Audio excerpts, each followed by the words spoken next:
Hello students, कैसे हैं आप लोग? आशा है सब लोग ठीक होंगे। चलिए हम शुरुआत करते हैं। हमने शुरुआत तो इसकी कर ही चुकी है।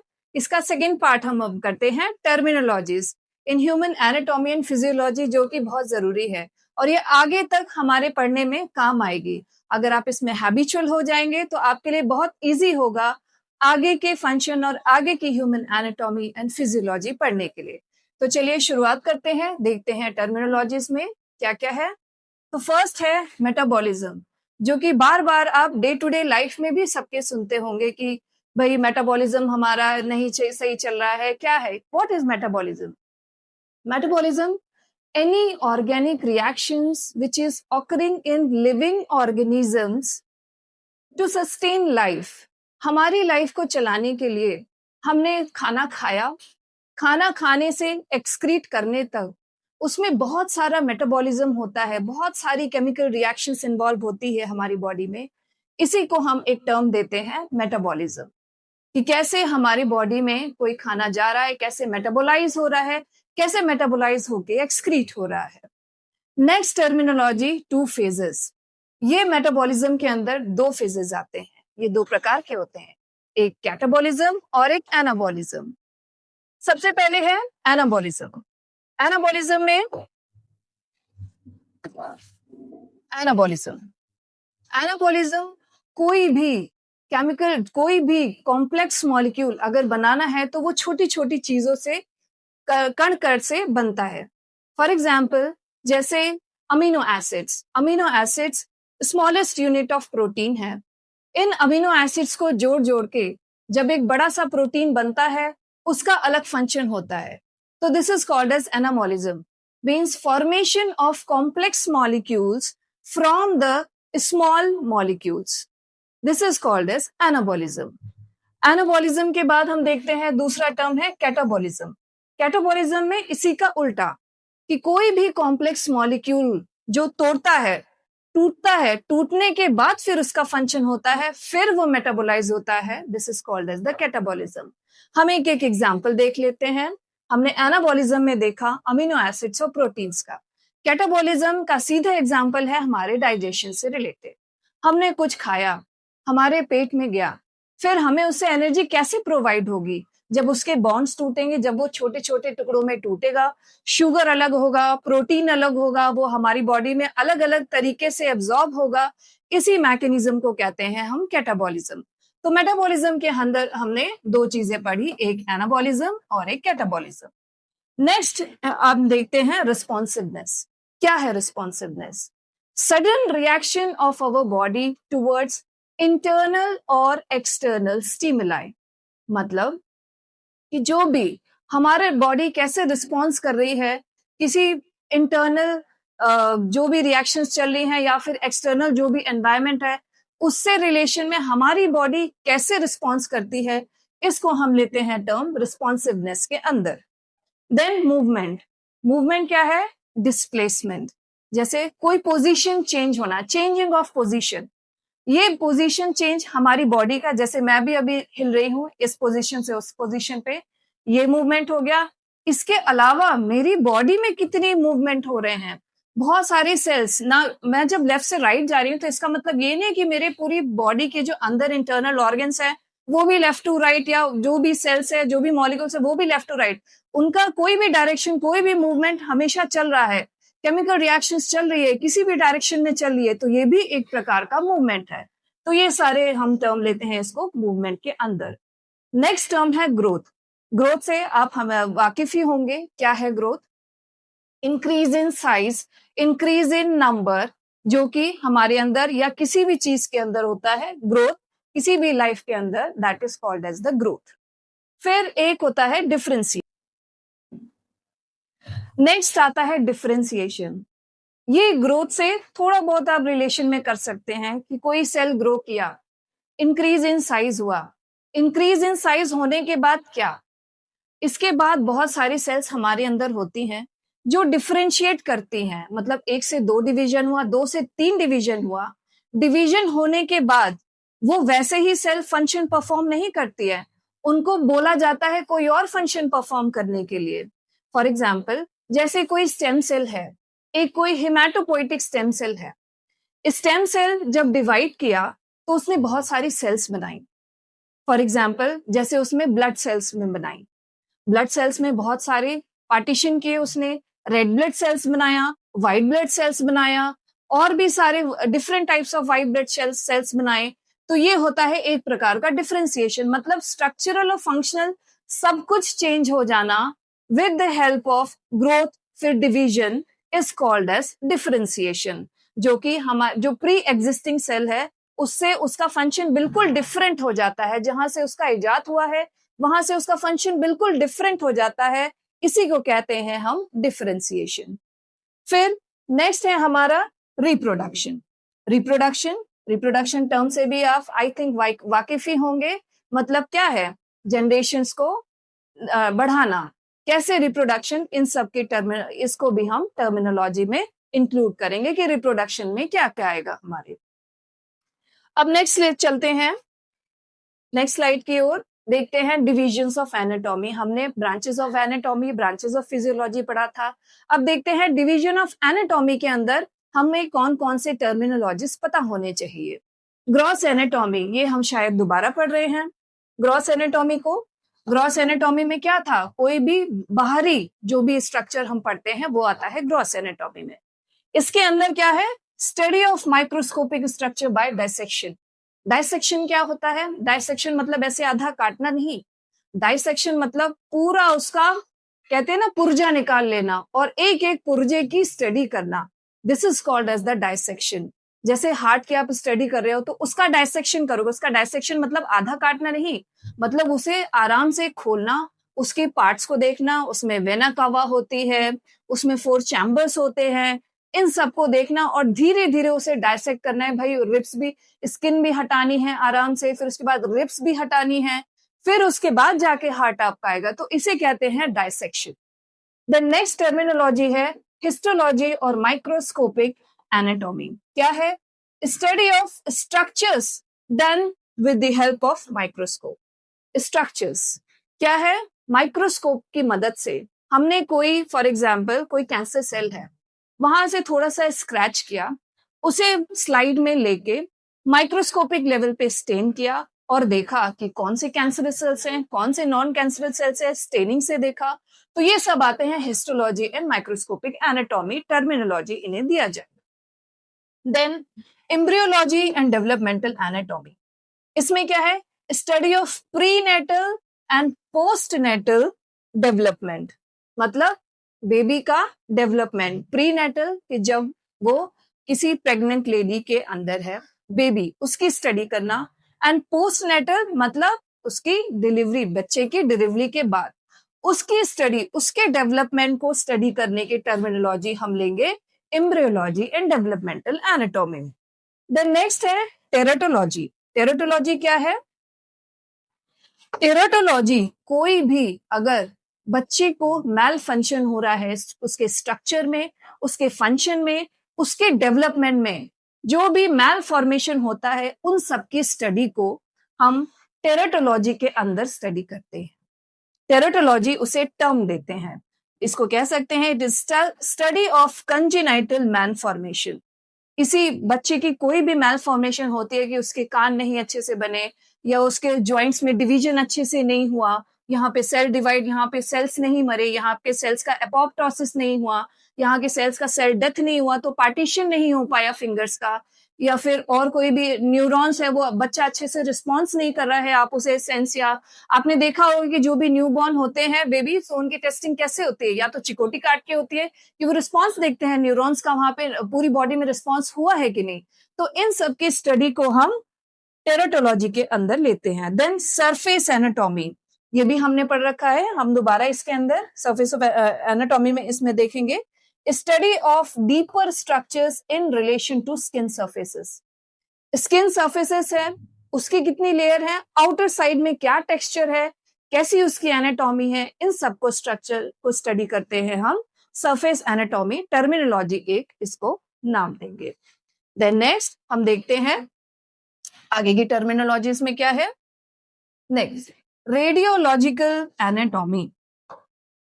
रेडियोलॉजिकल रेडिएशन से रिलेटेड क्या है, study of anatomy using radiological techniques like X-ray and CT scan and also MRI magnetic resonance imaging. क्या है? रेडियोलॉजी के मदद से हम कैसे एनाटॉमी की स्टडी कर सकते हैं, कैसे उसके अंदर के पार्ट को बिना काटे, बिना कुछ चीर फाड़ किए स्टडी कर सकते हैं, क्या उसके मैलफॉर्मेशन है, क्या उसमें डिसफंक्शन है, इन सब की स्टडी को हम एक टर्मिनोलॉजी देते हैं रेडियोलॉजिकल एनाटॉमी। जैसे एक्सरे, हड्डियों को देख लिया, टूटा है, फ्रैक्चर है, एक्सरे से कुछ चीर फाड़ करने की जरूरत नहीं हुई, हमें पता चला यहाँ से फ्रैक्चर हुआ है, तो वो थ्रू एक्सरे से देखा। स्कैन, एक्सरे और एमआरआई। एक्सरे तो बिल्कुल कॉमन होगा, जिसमें कोई भी फ्रैक्चर हो गया तो अब एक्सरे के थ्रू हम हड्डियों का इंप्रेशन देख सकते हैं। फिर एक होता है सीटी स्कैन। सीटी, क्या आपने इसके बारे में सुना है? इसका मतलब होता है कंप्यूटेड टोमोग्राफी।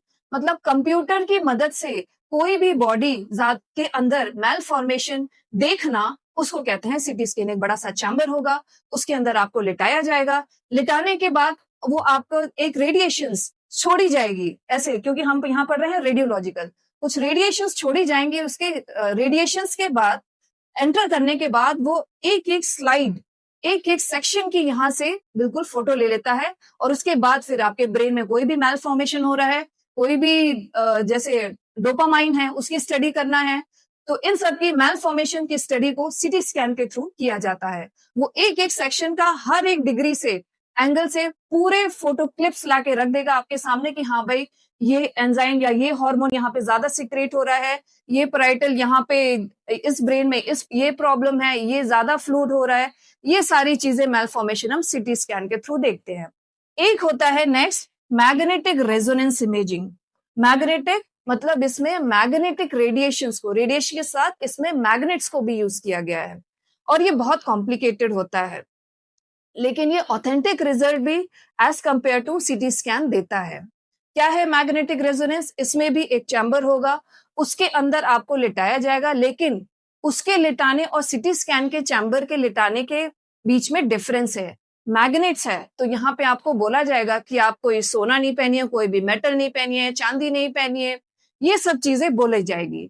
क्यों? क्योंकि भाई मैग्नेट है, वो हर चीज को अट्रैक्ट करेगा। अगर आपके फ्रैक्चर हो रखा है, आपके रॉड है अंदर, तब भी आप मैग्नेटिक रेजोनेंस नहीं करवा सकते, अपना एमआरआई नहीं करवा सकते, तो आप प्रेफर करेंगे सीटी स्कैन, क्योंकि सीटी स्कैन में ऐसा कुछ भी नहीं होता है। आप कुछ भी पहनिए, वो जहां पे पार्टीशन, जहां पे आप 360 डिग्री पे घुमाया जाएगा आपके इर्द गिर्द पूरा रेडिएशंस को, और वो पूरे एंगल जो भी सेक्शन आपको देखना है आप कंप्यूटर में आराम से देख सकते हैं। तो ये डिफरेंस होता है सिटी और मैग्नेटिक रेजोनेंस इमेजिंग में।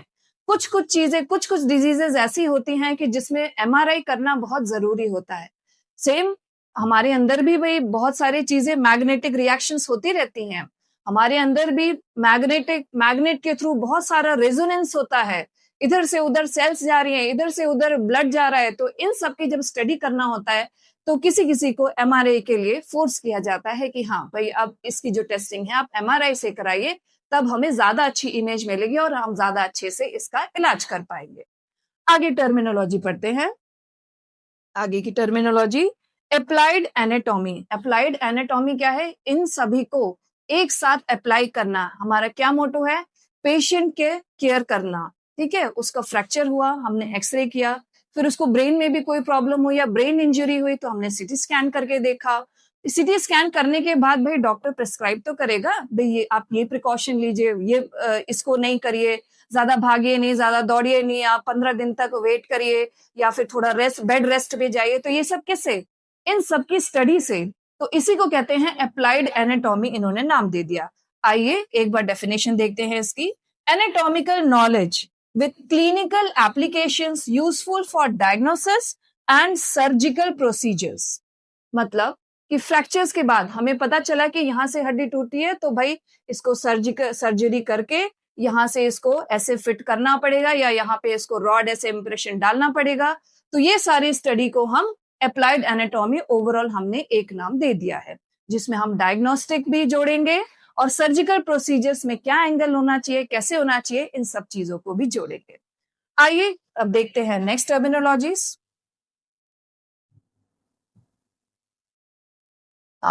Locomotor, locomotion,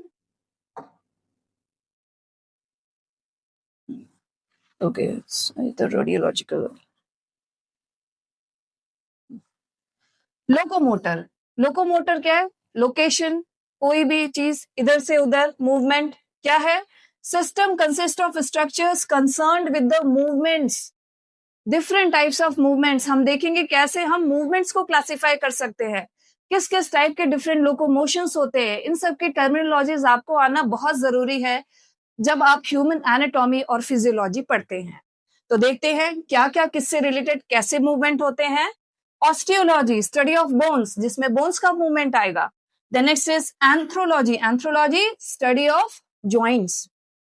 mycology, study of muscles, अगर मसल्स के मूवमेंट को हम स्टडी करते हैं तो उसमें हम माइकोलॉजी के अंदर कैटेगराइज करेंगे। Then angiology, angiology study of blood vessels and heart. हम देखते हैं एंजियोग्राफी कराते हैं हार्ट की, तो इसी से रिलेटेड हो गया ये angio, angiography related to heart and blood vessels. Then splanch, splanchnology क्या है? ऑर्गन से related, study of organs. Neuro, आपने बार बार पढ़ा होगा न्यूरो, न्यूरो की प्रॉब्लम, तो क्या है ये? नर्वस सिस्टम से रिलेटेड। देन ये एंडोक्राइनोलॉजी, एंडोक्राइनोलॉजी क्या है? Study of ductless glands. क्या होता है डक्टलेस ग्लैंड? ये हम जानते हैं। डक्टलेस ग्लैंड्स ऐसे ग्लैंड्स होते हैं जिनके अंदर कोई हड्डी वड्डी नहीं होती, ऐसा तो नहीं बोल सकते। ये ग्लैंड वो ग्लैंड होते हैं जो डायरेक्ट हॉर्मोन्स हमारी ब्लड स्ट्रीम में प्रोड्यूस करते हैं, जैसे पिट्यूटरी ग्लैंड, जो कि हमारे बोलते हैं ना सर में पीछे छोटा दिमाग, पिट्यूटरी ग्लैंड। देन हाइपोथैलेमस के नीचे, छोटे दिमाग के नीचे, हाइपोथैलेमस के नीचे छोटा सा पिट्यूटरी ग्लैंड। देन हो गया एड्रिनल ग्लैंड और एक हो गया थायराइड ग्लैंड। इन सबको हम डक्टलेस ग्लैंड कहते हैं क्योंकि इन्हीं से जो हार्मोन सिक्रीट होगा वो डायरेक्ट हमारे ब्लड स्ट्रीम में जाके और वो डायरेक्ट एक्शन करेगा। तो पिट्यूटरी ग्लैंड को हम मास्टर ग्लैंड भी कहते हैं। क्यों? क्योंकि यही एक कंट्रोलर है जो कि डिफरेंट एड्रीनल या थायराइड ग्लैंड इन सबको कंट्रोल करके रखता है। एड्रीनल को बताता है कि भाई तुम्हें इतना हार्मोन सिक्रेट करना है, यहाँ पे करना है, इस टाइम पे करना है। ये सारे ओवरऑल रिएक्शन जो भी मेटाबॉलिज्म हो रही है इन सब हार्मोन्स के रिलेटेड या एंडोक्राइनोलॉजी के अंदर इसको स्टडी किया जाता है। थायराइड में हम पता करते हैं कि भाई बॉडी टेम्परेचर, हार्ट रेट से रिलेटेड कौन सा हार्मोन सिक्रीट करना है। थायराइड से रिलेटेड T3 है, T4 सेल्स है, हम सारा ब्लड टेस्ट से पता करते हैं ना। जो भी भाई एड्रिनल कोई भी हार्मोन है, हमने सीधे ब्लड निकाला और वहां पे उसके हार्मोन्स की कंसंट्रेशन देख ली। हालांकि होता तो बहुत महंगा है, इसीलिए क्योंकि इसमें बहुत सारे कॉम्प्लिकेटेड सोफिस्टिकेटेड केमिकल्स होते हैं जो कि माइन्यूट माइन्यूट हार्मोन्स केमिकल्स का पता लगा लेते हैं। तो हमने क्या किया, हमने ब्लड से डायरेक्ट इन हार्मोन को डिटरमाइन किया। ठीक है, इन ये कैसे ग्लैंड्स हैं जो कि डायरेक्ट हार्मोन्स का सिक्रीशन करते हैं हमारे ब्लड स्ट्रीम में, तो इनको कहते हैं डक्टलेस ग्लैंड। इनके बारे में हम डिटेल में पढ़ेंगे एंडोक्राइनोलॉजी टर्म के अंदर। तो आपको अभी बस यही जानना चाहिए कि एंडोक्राइनोलॉजी मींस क्या, हार्मोन से रिलेटेड बाय डक्टलेस ग्लैंड्स, इन सब की स्टडी इसमें होती है। Then next anatomical position. आइए चलिए थोड़ा सा योगा और एक्सरसाइज किया जाए, कुछ पोजीशंस को जाने कैसे क्या होता है। पोजीशंस, सबसे पहले एनाटॉमिकल पोजीशंस क्या होती है भाई? एनाटॉमिकल पोजीशंस हमने एनाटॉमी जानी ह्यूमन के बारे में, उसकी डेफिनेशन जारी, ब्रांच क्या होती है अब जानते हैं उसके पोजीशंस। एनाटॉमिकल पोजीशन, जैसे मैं ऐसे करके खड़ी हूँ, अब ये मेरे हाथ तो शायद आपको दिख नहीं रहे होंगे, ऐसे पोजीशन में जब रहते हैं हाथ ऐसे सीधे और बिल्कुल स्ट्रेट, इसको कहते हैं एनाटॉमिकल पोजीशन। तो आइए जानते हैं डेफिनेशन के थ्रू क्या है। For descriptive purpose the human body is regarded as standing erect with eyes looking forward, मेरी आईज बिल्कुल सामने, palms and toes facing forward, palms just like this, ऐसे facing forward। आप यहाँ पे भी एक ये स्ट्रक्चर देख सकते हैं, यहाँ पे palm facing forward। तो ये हो गई ये आपकी एनाटॉमिकल पोजीशन। इस एनाटॉमिकल पोजीशन को याद करना बहुत जरूरी है क्योंकि यही हमारा रेफरेंस है। कोई भी हम स्टडी करते हैं तो हर चीज का रेफरेंस होता है। फॉर एग्जाम्पल आपको फीवर हुआ, तो फीवर में क्या भाई कितना डिग्री, कितना सेंटीग्रेड हो गया, एक रेफरेंस लेके चलते हैं हम, वो रेफरेंस है 37 बॉडी टेम्परेचर। भाई उससे ज्यादा हुआ तो कितना हुआ, 102 हुआ, फ़ारेनहाइट कितना हुआ। तो इन सब की स्टडी के लिए हम एक रेफरेंस को लेके चलते हैं, तो हम ह्यूमन एनाटॉमी में हम रेफरेंस लेंगे ये एनाटॉमिकल पोजीशन। तो जब भी मैं टर्मिनोलॉजी बोलूं एनाटॉमिकल पोजीशंस, तो आपको ये स्ट्रक्चर दिमाग में लाना है, ठीक है। फिर आगे हम करते हैं मीडियन एंड सेगिटल प्लेन। अब इसी एनाटॉमिकल पोजीशन में क्या होती है मीडियल एंड सेगिटल प्लेन, देखते हैं क्या है। A vertical plane dividing the body into left and right halves. मतलब आप ऐसे खड़े हैं और एक वर्टिकल प्लेन, वर्टिकल ऐसे एंड हॉरिजॉन्टल ऐसे होता है, तो वर्टिकल प्लेन से आपका divide into two half, this is called as the vertical plane. इसको कहते हैं वर्टिकल प्लेन। तो ये आपकी एनाटॉमिकल पोजीशन, उससे ये आपकी वर्टिकल प्लेन, ठीक है। इसको मीडियल या सैगिटल प्लेन भी कहा जाता है। नेक्स्ट है पैरामीडियन प्लेन। आप यहां पे भी देख सकते हैं, ये आगे की साइड का ये वर्टिकल प्लेन, ये जो जा रहा है, ये जो डॉट आप देख रहे हैं, this is called as a vertical plane divided into two halves, ये divided into two halves. Then next paramedian plane क्या है? Any vertical plane which is parallel to the median plane। हमने देखा कि divided into two halves is median plane। अब हमने यहां से पार्टीशन किया, ये है पैरेलल इसके, यहां से पूरा जब वर्टिकल प्लेन, ये वर्टिकल प्लेन, इसकी बात हो रही है। कोई भी सेक्शन किसी भी पैरेलल टू द मीडियन, बीच के जिस जो भी पैरेलल होगा उसको कहते हैं क्या? पैरामीडियन प्लेन, ठीक है। तो ये इजी सी टर्मिनोलॉजीज हैं जो कि आपको बहुत जल्दी बाय हार्ट होने वाली है through this structure and through my exercise, ठीक है। तो नेक्स्ट कोरोनल और फ्रंटल प्लेन क्या है ये? A vertical plane at right angles to the median plane that bisects the body into front and back. मतलब यहां से हमने ऐसे आधा आधा किया, फ्रंट एंड बैक, आगे और पीछे, मतलब यहां से ये प्लेन जा रहा है मीडियम के थ्रू ही, ये मीडियम का सेंटर, ये यहां से ऐसे जब यहां आगे और पीछे का कट होगा बिल्कुल बीच में, ठीक है। तो इसी को बोला है हमने क्या? Coronal and frontal plane. तो बहुत सारी पोजीशंस होती हैं, उनको डिटरमाइन करने के लिए ये सब प्लेन्स के बारे में अगर आपको पता होगा तो आप एग्जैक्ट पोजीशन किसी भी पर्सन को जो कि नॉलेजेबल है उसको बता पाएंगे कि हाँ भाई इसके कोरोनल प्लेन और मीडियल लाइन में यहाँ पे कुछ प्रॉब्लम है, यहाँ पे कोई अल्सर है, यहाँ पे कोई पोजीशंस के थ्रू आप बहुत जल्दी पता लगा देंगे अगर आपको ये टर्मिनोलॉजीज बाय हार्ट है तो। Next is horizontal plane. Obviously ये वर्टिकल हो गया तो ये हॉरिजॉन्टल। अब हॉरिजॉन्टल कहां से? A plane at right angle to both median and coronal plane. हमने देखा ये कोरोनल प्लेन और ये मीडियल प्लेन। तो प्लेन एट राइट एंगल क्या हुआ? 90 degree is the right angle. ऐसे right angle, this is the horizontal. Horizontal आपको पता ही है ना। तो horizontal dividing the body into upper and lower parts. अब आप यहां से कर दीजिए, यहां से पार्टीशन करिए अपने कपड़े, तो ये हो गया लोअर पार्ट और ये हो गया अपर पार्ट, ठीक है। Then next is transverse. Transverse plane क्या होता है?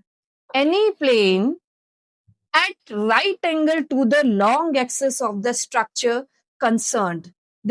जैसे देखिए हम ट्रांसवर्स प्लेन है, यहां से भी ले सकते हैं, यहां से भी ले सकते हैं, मतलब यहां से बिल्कुल कटा हुआ, यहां से अगर काटेंगे this is also transverse plane. यहां से भी ट्रांसवर्स प्लेन, ब्रेन का ट्रांसवर्स प्लेन, नेक का ट्रांसवर्स प्लेन, हार्ट का ट्रांसवर्स प्लेन, कमर का ट्रांसवर्स प्लेन, एब्डोमेन का ट्रांसवर्स प्लेन, कहीं से भी ट्रांसवर्स प्लेन हम ऐसे लिख सकते हैं। तो आप समझ गए, बिल्कुल ऐसे सीधे काट देना horizontally is called as the transverse plane, ठीक है। आइए अब जानते हैं आगे के टर्मिनोलॉजीज और क्या है इसमें। एंटेरियर। एंटेरियर आपने सुना भी होगा बहुत बार, एंटेरियर क्या होता है? एंटेरियर मतलब ventral, nearer to the front surface. Example mouth is ventral to the ear. क्या है? एंटेरियर मतलब आगे, कोई भी चीज आगे जिसको हम वेंट्रल भी बोलते हैं। जैसे एक एग्जांपल दिया है कि जो हमारा माउथ है वो आगे है किसके? ईयर के आगे, एंटेरियर, वेंट्रल, ठीक है। तो ये हो गई टर्मिनोलॉजीज आगे के लिए। अब इसी का अपोजिट एंटेरियर, पोस्टेरियर। तो ये आप हिंदी से भी इसको न्यूमोनिक्स बना सकते हैं। एंटेरियर आगे पोस्टेरियर पर पीछे, जो आपको याद करना है वो दूसरा टर्म, ये वेंट्रल है और ये डॉर्सल, ठीक है। पोस्टेरियर मतलब पीछे, तो ये हुआ माउथ के पीछे कौन, ईयर, ईयर के एंटेरियर में कौन, माउथ, ठीक है। देन सुपीरियर, सुपीरियर क्या है, क्रेनियल और सिफेलिक भी कहते हैं, नियरर टू द हेड और नेक, ठीक है, नियरर टू द हेड, जो कि हेड के पास हो, ऊपर को कहते हैं सुपीरियर, ठीक है। इसको कहेंगे कि हम सुपीरियर स्टडी कर रहे हैं, सुपीरियर बॉडी की स्टडी मतलब हम अपर पार्ट की स्टडी कर रहे हैं जो कि नियर टू हेड है, ठीक है। इसका एग्जाम्पल भी दे रखा है, जैसे neck is superior to the chest, क्या है, हमने हेड को रेफरेंस लिया सुपीरियर में, तो नेक क्या है हमारा, नेक सुपीरियर है, मतलब चेस्ट हमारा यहाँ है, चेस्ट से सुपीरियर नेक है, कहा, इन रेफरेंस टू हेड, तो हमने कहा कि ये सुपीरियर है। Then inferior, inferior is also called as the caudal, caudal क्या है, nearer to the lower end, जैसे knee is inferior to the hip joint, ठीक है, जो आपका घुटना है, पता नहीं आप देख पा रहे हैं कि नहीं, कि ये जो घुटना है, घुटना इज इंफीरियर, हम यहाँ पे क्या करेंगे, लोअर पार्ट में हिप साइड को रेफरेंस लेंगे इंफीरियर में, सुपीरियर में हमने हेड को लिया, इंफीरियर में हमने हिप को लिया, तो हिप से इंफीरियर नी, और टोज अगर रेफरेंस करेंगे तो कौन है इंफीरियर, ज्यादा दूर कौन है, टो है, सुपीरियर में नेक और चेस्ट में कौन है सुपीरियर, नेक ऊपर है, हेड के पास कौन है, सुपीरियर नेक है, ठीक है। आई थिंक ये टर्मिनोलॉजी से आप बिल्कुल वाकिफ हो गए होंगे, बहुत ही इजी है, ठीक है। आप यहाँ पे भी देख सकते हैं, यहाँ पे भी लिखा है सुपीरियर, अगर मैं ना याद हूं तो आप कभी मतलब डायग्राम से भी देख सकते हैं, यहाँ पे भी बिल्कुल प्रेजेंट किया अच्छे से कि सुपीरियर क्या होता है और इंफीरियर क्या होता है, नीचे की साइड इंफीरियर, ऊपर की साइड सुपीरियर। देन अब इंफीरियर हो गया, सुपीरियर हो गया, आगे का हो गया, पीछे का हो गया, अब देखते हैं अब कहाँ की टर्मिनोलॉजी बची, हाँ, सुपीरियर इंफीरियर, ठीक है। Medial, nearer to the medial plane, heart is medial to the lungs, कोई भी चीज जो बीच में है, एक एग्जांपल दिया, जैसे क्या है, हार्ट की पोजीशन कहाँ होती है, यहाँ इधर साइड थोड़ा सा लेफ्ट साइड झुकाव, लेकिन किसके बीच में, लंग्स के बीच में, तो इसको कहते हैं मीडियल, ठीक है, ये पोजीशन आपकी है मीडियल, इसको टर्मिनोलॉजी आप देंगे medial. Then next is lateral, lateral मतलब बिल्कुल साइड में, ठीक है, लेटरल क्या है, away from the median plane, upper limb is lateral to the trunk, क्या है, away from the medial plane, ये आपका मीडियल प्लेन है, आपने देखा, नेक्स्ट वाले में भी आपको दिखा देंगे, मीडियल प्लेन के साइड में जो हो गया, साइड में जो पोजीशंस हो गई, इन सब पोजीशंस को कहते हैं लेटरल, ठीक है, साइड जो पोजीशन हो गई इनको कहते हैं लेटरल। लेटरल जैसे एग्जांपल दिया है, upper limb is lateral to the trunk, ये आपका ट्रंक और ये अपर लिम्ब, ठीक है, अपर लिम्ब साइड में है ट्रंक के, ट्रंक इज क्या, ये इधर का portion is called is the trunk, तो इसके साइड में जो है this is called upper limb is the lateral, side में है बिल्कुल, ठीक है, एडजेसेंट भी बोल सकते हैं आप इसको। नेक्स्ट पोजीशन सुपरफिशियल, ठीक है, आपने सुपीरियर देखा, इसको कंफ्यूज मत होइएगा सुपीरियर से, सुपरफिशियल, सुपरफिशियल क्या है,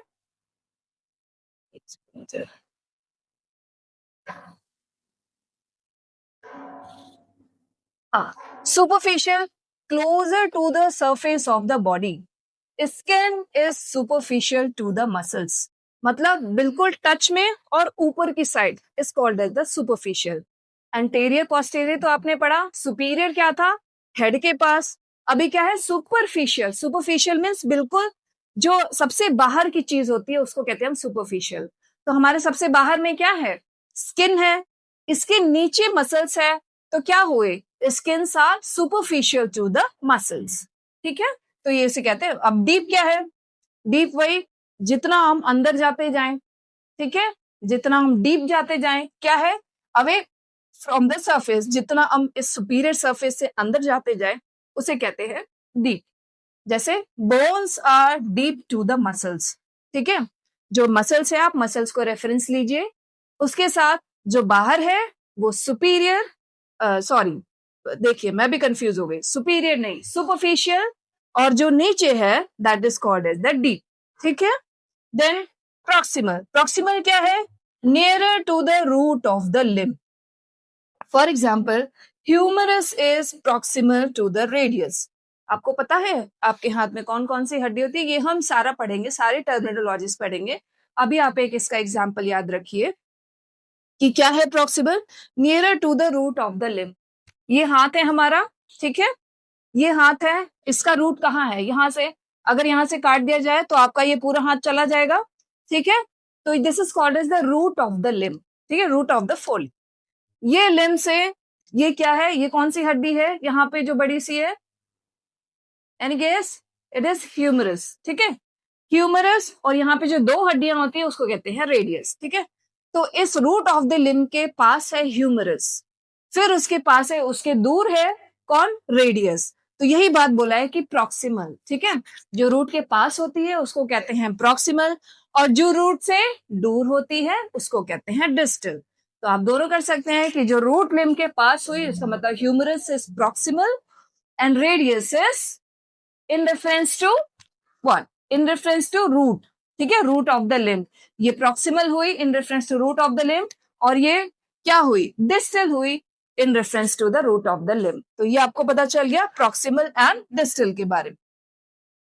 आइए अब और टर्मिनोलॉजीज जानते हैं। ये सब धीरे धीरे आपको याद हो जाएगा जब प्रॉक्सिमल, डिस्टल और ये सब का बार बार मैं नाम लूंगी तो मैं आपको पोजीशंस भी बताते जाऊंगी, ये आगे है कि पीछे है कि लेटरल है, तो ये आपको बाय हार्ट करना बहुत इजी हो जाएगा, ठीक है। तो डरने की बात नहीं है इन सब टर्मिनोलॉजीज में, बस ये जान दीजिए कि ये ह्यूमन एनाटॉमी की एबीसीडी है। ये एबीसीडी आप बहुत ईजी है आपको जानना, हम फैमिलियर होंगे, हम सब कुछ सिखाएंगे आपको, जिससे कि आप टर्मिनोलॉजीज बहुत ईजी हो जाएगी एक एक आपको याद करना, ठीक है। Then next is the flexion. अब देखते हैं डिफरेंट टाइप्स ऑफ मूवमेंट्स, ठीक है, joints. Flexion, bending movement that reduces the angle. क्या कर रहे हैं? Reduces the angle between two bones, ठीक है, और बॉडी पार्ट्स, और usually leads to approximation of morphological ventral surface. क्या हुआ? इस राम कहानी का ये मतलब हुआ कि ये दो बोन्स हैं, ठीक है, एंगल कम करना किसी के बीच में भी, इन दो फिंगर्स के बीच में हमने एंगल कम किया, this is called as a flexion movement, ठीक है, जिसमें हम एंगल कम करते हैं। रिस्ट का लिया, यहां से आप देख लो एंगल मूवमेंट, ठीक है, ये कौन सी डिग्री हुई? 180 डिग्री। यहां से थोड़ा किया, दिस इज 90 डिग्री, हमने एंगल को रिड्यूस किया, this is called as the flexion movement. और आप एल्बो के कैसे फ्लेक्सियल मूवमेंट हो सकता है? ऐसे 180 देन 90, हमने क्या किया? डिग्री रिड्यूस की, एंगल डिक्रीज किया, तो this is called as a flexion movement. कोई भी चीज का एंगल रिड्यूस होना मूवमेंट में, जॉइंट्स में, इज कॉल्ड एज, अब यहाँ पे पूरा आर्म का कैसे होगा? This is called as the flexion, this is called as the flexion. हमने एंगल इन दोनों के बीच में कम किया, this is called as the flexion. अब इसी का अपोजिट, आप जब भी फ्लेक्सियन कर रहे हो तो उसके बाद एक्सटेंशन भी तो कर रहे हो, है ना? This is called as the, ये हो गया फ्लेक्सियन और ये हो गया एक्सटेंशन। तो आपको दोनों टर्मिनोलॉजीज पता चल गई, बहुत इजी। दिस इज, ठीक है, एक्सटेंशन, कोई भी चीज आप पहले एक्सटेंड करोगे, देन उसके बाद फ्लेक्सियन, एंगल दोनों बोन्स के बीच में रिड्यूस करना है एल्बो का, ठीक है, एक्सटेंशन, फ्लेक्सियन, दो फिंगर्स के बीच में फ्लेक्सियन एंड व्हाट? एक्सटेंशन, ठीक है। देन एडक्शन, इसी से रिलेटेड है, movement towards the mid line of the body, adduction, and इसी का अपोजिट होता है एबडक्शन। इसको हम ऐसे भी याद कर सकते हैं, एडक्शन मतलब एडिशन एंड एबडक्शन मतलब सब्ट्रैक्शन, ठीक है। अब देखते हैं कैसा मूवमेंट होता है एबडक्शन का। This is called as the abduction, ठीक है, एडिशन, आप बहुत ज्यादा इंक्रीज करते जा रहे हो, एबडक्शन डिक्रीज कर रहे हो। फिर से हम देखते हैं इसको, टर्मिनोलॉजीज को आगे देखते हैं, आगे और इजी हो जाएगा आपके जब पोजीशंस देखेंगे, ठीक है। Abduction, movement away from the mid line of the body, ठीक है, ये आपकी मिड लाइन है, हमने पहले ही पढ़ चुका। फिर यहां से कोई भी चीज अगर दूर जा रही है तो क्या क्या हो रहा है? एक्सटेंशन हो रहा है, एक्सटेंशन के साथ साथ क्या हो रहा है? मिड लाइन से आपका ये हाथ जो पाम है वो दूर जा रहा है ना? तो इसको करते हैं, अगर हम मिड लाइन को रेफरेंस लेंगे तो उसको कहते हैं एबडक्शन, ठीक है, एबडक्शन एंड एडक्शन, ये टर्म्स को यूज करेंगे। एडक्शन क्या होगा? जब इसके पास हमने किया। एबडक्शन कब होगा? जब हमने इससे दूर किया। तो this is called as the abduction in reference to the midline. ठीक है। देन मीडियल रोटेशन, इन सबका मूवमेंट, आप ऐसे कुछ रोटेशन कर रहे हो, ठीक है, एबडक्शन भी हो रहा है, फ्लेक्सियन भी हो रहा है। दिस इज कॉल्ड, आज तो पूरा योगा कर डालेंगे हम, है ना। ठीक है, एबडक्शन एंड एडक्शन, इन सब के मूवमेंट का combination is called as the medial rotation. ठीक है। देन लेटरल रोटेशन क्या है? अब जब साइड में कोई रोटेशन कर रहे हो, क्या है?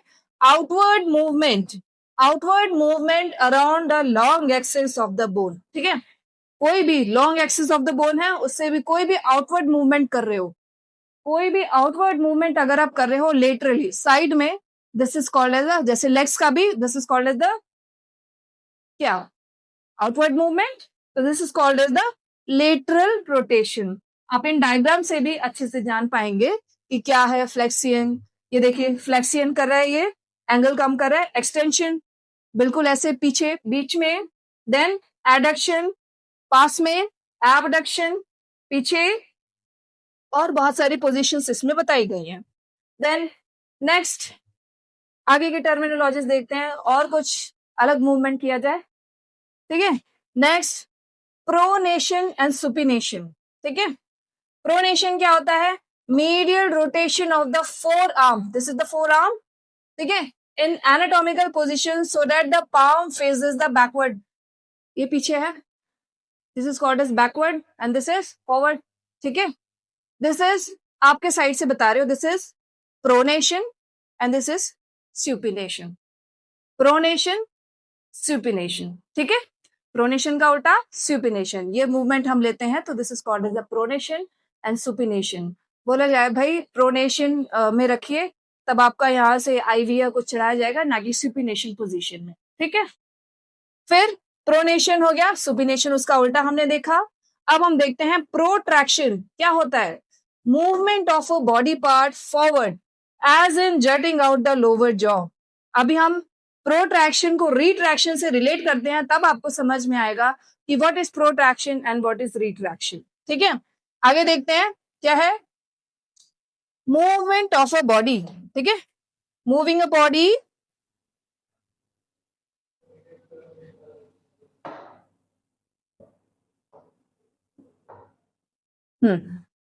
movement of a body part backwards, pulling back shoulders. This is, ठीक है, क्या किया हमने? This is protraction, ठीक है, backward ऐसे movement, and this is retraction. Protraction, retraction, इन सब positions को, ठीक है, retraction and pulling back shoulders, retraction, protraction. Then inversion, eversion, ये usually foot का होता है। फुट का हम कैसे देखते हैं? इनवर्जन अ मूवमेंट, इसमें भी हम फिर से रेफरेंस लेंगे। क्या है? A movement that turns the sole of the foot medially, हमें पता है कि बीच में मीडियली। इससे जब इन साइड में किया, मैं आपको टो तो इतनी ऊपर नहीं उठा के दिखा सकती हूँ, कि जब ये फॉर एग्जाम्पल ये हमारी टो है, ठीक है, ये हमारी मीडियल लाइन, ये मेरी बॉडी है, ये हो गया ए वर्जन, जब हम यहां से दूर ले जाते हैं पैर। ठीक है, आपने अपनी एडी ऐसे रखी, ये फॉर एग्जाम्पल आपकी एडी है, आपने जब ऐसे किया, this is called as eversion. Inversion जब अपने मिडल प्लेन के साइड पास में आए, तो this is called as eversion, this is called as inversion. जब आपके पैर का, फुट का मूवमेंट जब ऐसे होता है, this is called as inversion, eversion. ठीक है,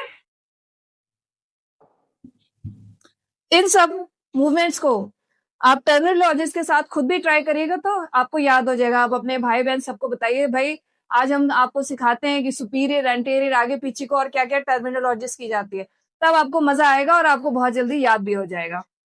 ठीक है, तो चलिए नेक्स्ट देखते हैं और कौन सी टर्मिनोलॉजीज है। हाँ, तो अब आते हैं, एक बार पिक्चर भी देख लेते हैं भाई।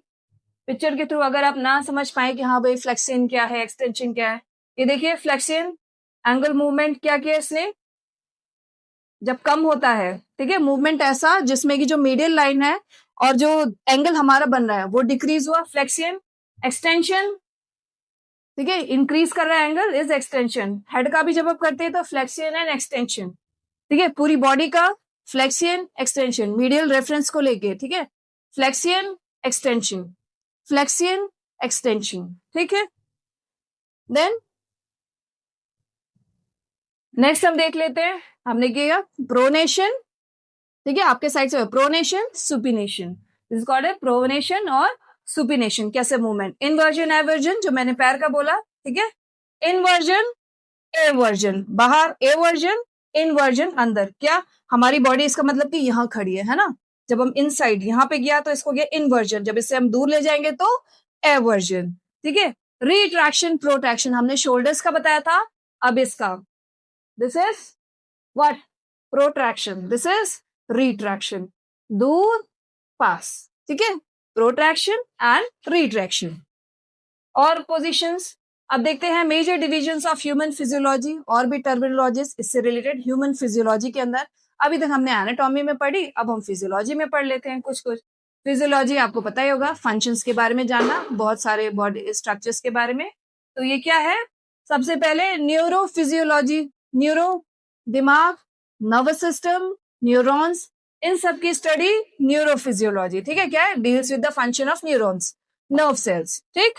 देन नेक्स्ट कौन सी, एंडोक्राइनोलॉजी, अभी हमने कहा हार्मोन्स, इन सब से रिलेटेड जो स्टडी करते हैं, ग्लैंड्स के बारे में स्टडी करते हैं, एड्रेनल है, थायराइड है, और भी सारे पार्टीशन डिफरेंशिएशन हो के ग्लैंड्स हैं, हम सबके बारे में डिटेल में पढ़ेंगे।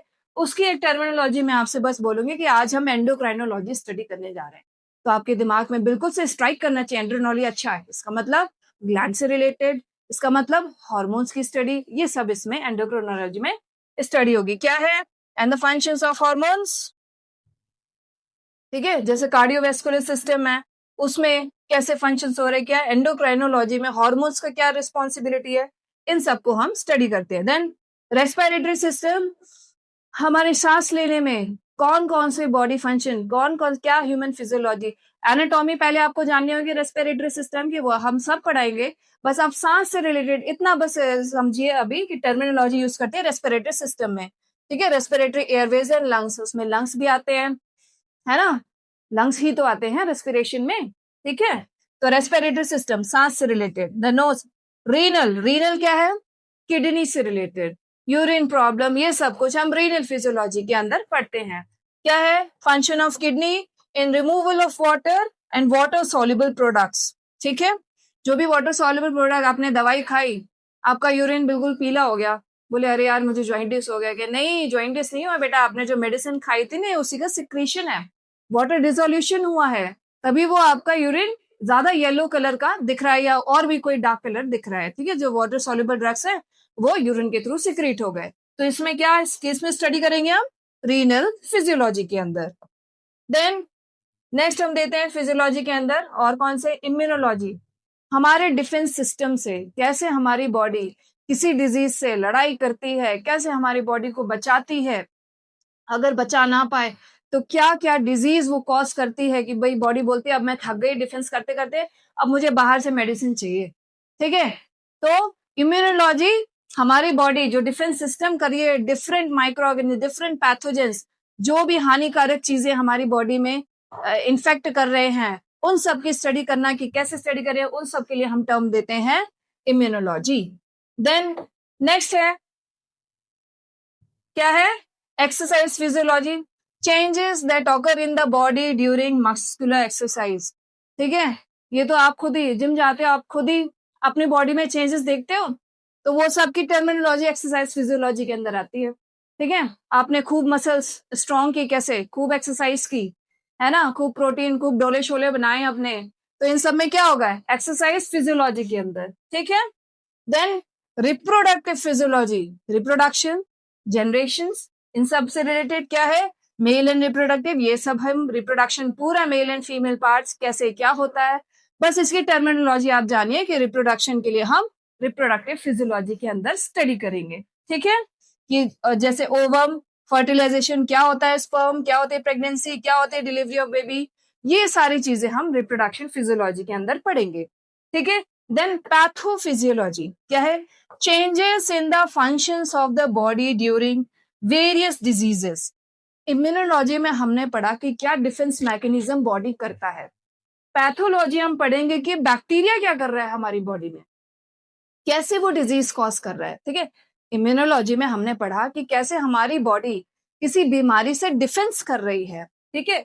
और पैथोलॉजी में पढ़ा कैसे बैक्टीरिया हमारी बॉडी को बीमारी कर रहा है, क्या पाथवे है उसका, उसकी स्टडी करेंगे तभी तो हम उसे जान पाएंगे, तभी तो उसमें मार पाएंगे कि हम ऐसी दवाई खाएं जिससे कि हमें अगर पता चल गया कि कोई एक बैक्टीरिया है, कोई एक माइक्रोब है, ठीक है, वो हमारे गले को खराब कर रहा है, ठीक है, तो ये हमने इम्यूनोलॉजी में पता करा है कि भाई उससे हमें बहुत गला खराब हो जा रहा है, ठीक है। पैथोफिजियोलॉजी से हमने क्या पता लगाया कि वो बैक्टीरिया गले में क्या है, ऐसी क्या चीज है, क्या वो म्यूकस से इंटरेक्शन कर रहा है या किस चीज से इंटरेक्शन कर रहा है, ये सब की स्टडी हम पैथोफिजियोलॉजी के अंदर करते हैं। पैथोलॉजी में फिर हमने पढ़ा reproductive physiology, exercise physiology, then immunology. तो यहाँ तक के टर्मिनोलॉजीज आई थिंक आप लोगों के लिए काफी है। एंड मैं सोचती हूँ कि शायद आज आप लोग खूब एक्सरसाइज करेंगे इस वीडियो को देख के, और बहुत सारे टर्मिनोलॉजीज वाया एक्सरसाइज आप सीखेंगे और दूसरों को भी सिखाएंगे। तब तक के लिए thank you very much, thank you for seeing this video. नमस्कार।